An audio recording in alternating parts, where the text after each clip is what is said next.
do for a living? I was recently washing cars out my new car detailer. All right, well, good luck. Thank you.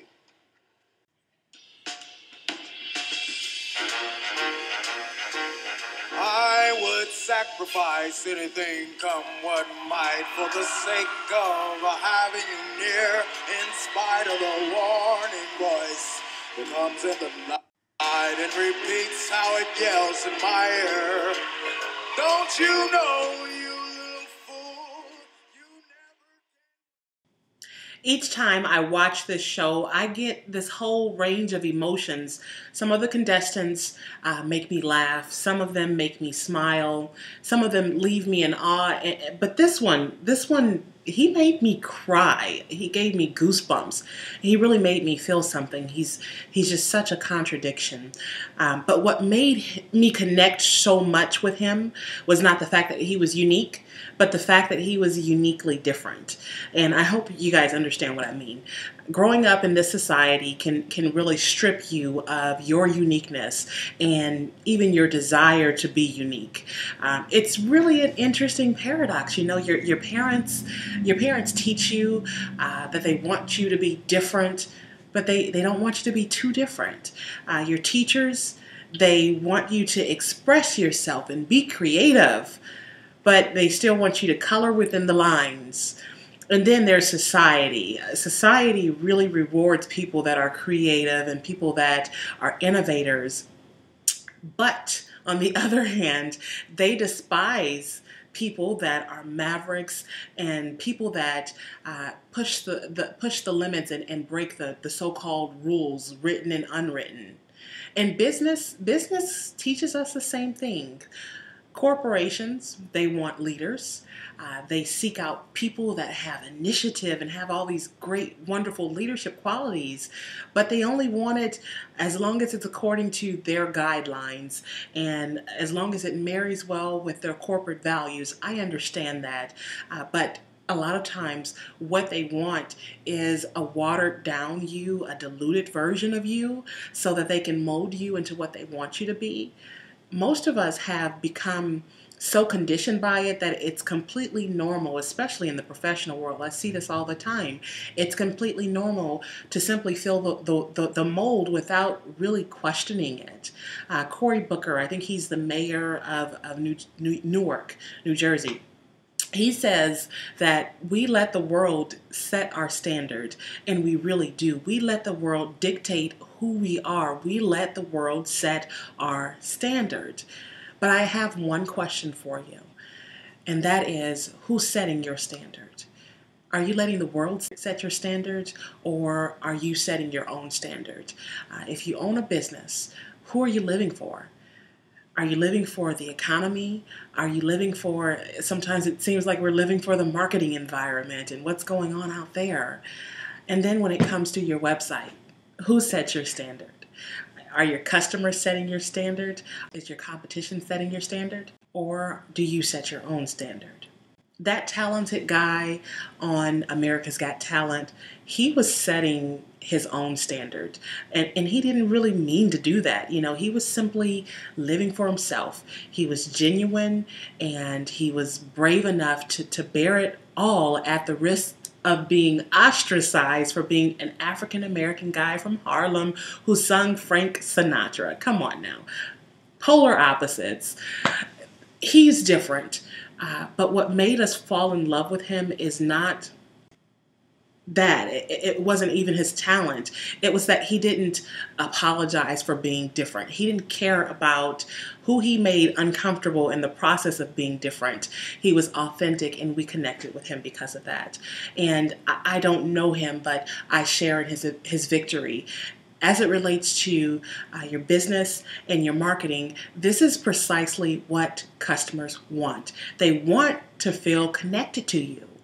They want to know that you are human, or you're a company full of humans. They want to take that journey with you, and they want to share in that victory. But they can't do that if you're too busy being a cookie cutter, that classic cookie cutter of what you think the world wants you to be. Or if you're too busy hiding behind the superficial pixels and the colors and the images on your webpage. Give them something real. There are many people that I talk to that have been diligent about trying to understand all of the dramatic shifts. I'm not going to even call them change because, change is something that's temporal. I'm calling them shifts in the marketing environment. There are many people that have tried to stay ahead of the trends and start to incorporate them into their marketing strategy. They're doing all the right things, but as forward thinking as they are, they feel sometimes as if things are not quite working right. Mechanically and technically, you're doing the right things, yet something is still missing, and you can't put your finger on it. You can't analyze it. You can't measure its ROI. There's just this empty space that exists. The missing flavor, I believe, in marketing strategies and web strategies, and the reason why businesses aren't able to connect is authenticity. And what I'm doing today is starting a series.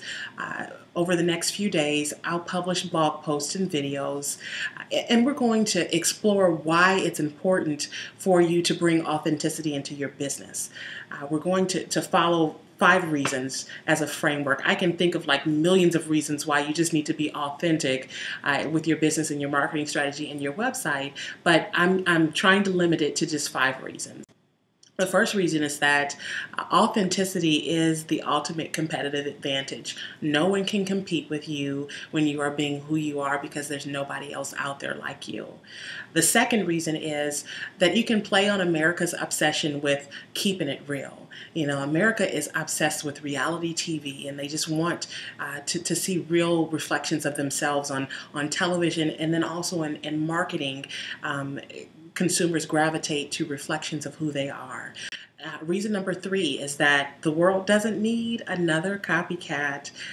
There's enough copycats out there, and you being just another copycat is not going to get you any further. So we'll discuss how to be a copycat in the sense of you can imitate what other people are doing right, but add your own flavor to it and make it even better.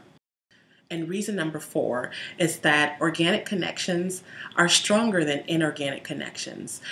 And the type of connections that you make when you are who yourself is, when you are your true authentic self, those connections are going to last for a lifetime, and you're going to be able to build a very loyal customer base that's loyal not only to your products and services, but also to you. And reason number 5 is that you're not going to spend and waste time chasing an illusion. I remember with marketing strategies for editability, I would go over and over them in my head. I would approach it from every different angle and think about how people from every different industry might encounter or experience editability. Well, the problem is that you can't do that for everybody. And if you're trying to build this perfect product and build this perfect marketing strategy, you're chasing an illusion. You're chasing something that really doesn't exist.